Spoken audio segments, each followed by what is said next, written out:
आणि 94-95 च्या बॅचमध्ये ते माझ्या कोचिंग क्लासला होते.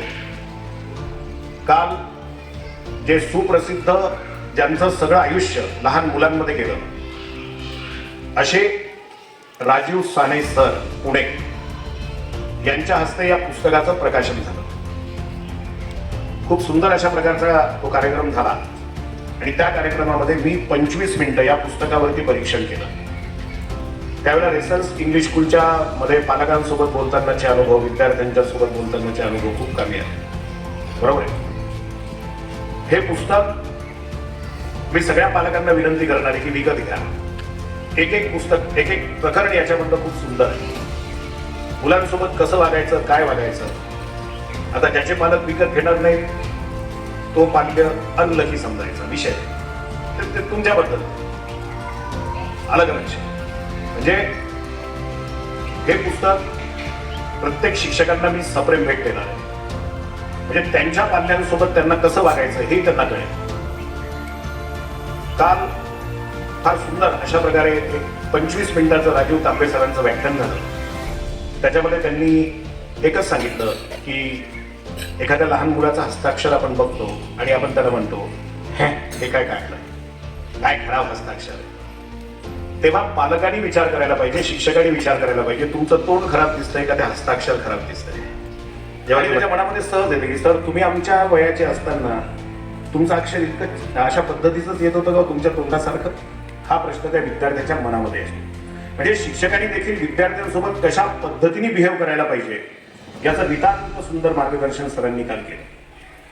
म्हणजे आणि मी त्यांना विनंती केली, बिझी शेड्यूल असतो, की एखादी कार्यशाळा तुम्ही हिंगोली इथे घ्यावी. कारण की सर फीस घेऊन ती कार्यशाळा करतात मुलांची. आणि आपल्याकडे जसं आता मी हे पुस्तक विकत घ्या म्हटलं की 1-2 विद्यार्थी जे वरच्या वर्गातले एक तर त्यांना काही अक्कल नाही असं म्हणता येत नाही, त्यांना ते समजत नाही तेवढं. मी नेहमी सांगत असतो IQ 90 आणि 110 असा आपल्या विद्यार्थ्यांचा आहे.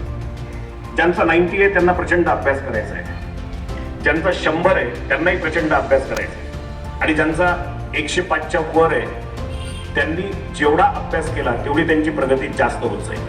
अलग लक्ष. तर यामध्ये एकूण आणखीन काही बुक्स आहेत. आणि आपण उन्हाळ्यामध्ये कोण कोण पत्ते खेळत होतं, लाल 5-7, 5-3-2, कोण कोण खेळत होतं हात वर करा. मी तर खेळत होतो. माझ्या पुतणीसोबत आणि पुतण्यासोबत मी पत्ते खेळायचो. बरोबर आहे, राईट. तो खेळत होता. आता याच्यामध्ये कुणीही पत्ते खेळत नव्हते. याचा अर्थ तुम्ही लहान मुलं नाहीयेत. तुम्ही खरंच असं एक छोटंसं गोष्टीचं नितांत सुंदर पुस्तक आहे, मराठीमध्ये लिहिलेलं. बरोबर. याच्यामध्ये एक राक्षस राज आहे, बडा राक्षस आहे इसमें, आणि तो आगडबंब आहे, प्रचंड मोठा आहे. त्याच्या या छोट्या छोट्या गोष्टी आहेत. एक गोष्ट या पद्धतीने सुरू झालेली आहे की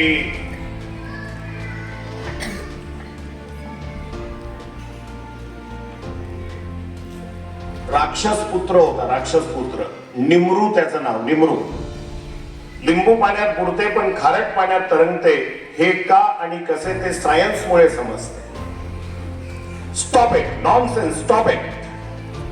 मला हे तुझं सायन्स सॉन्ग अजिबात आवडलं नाही.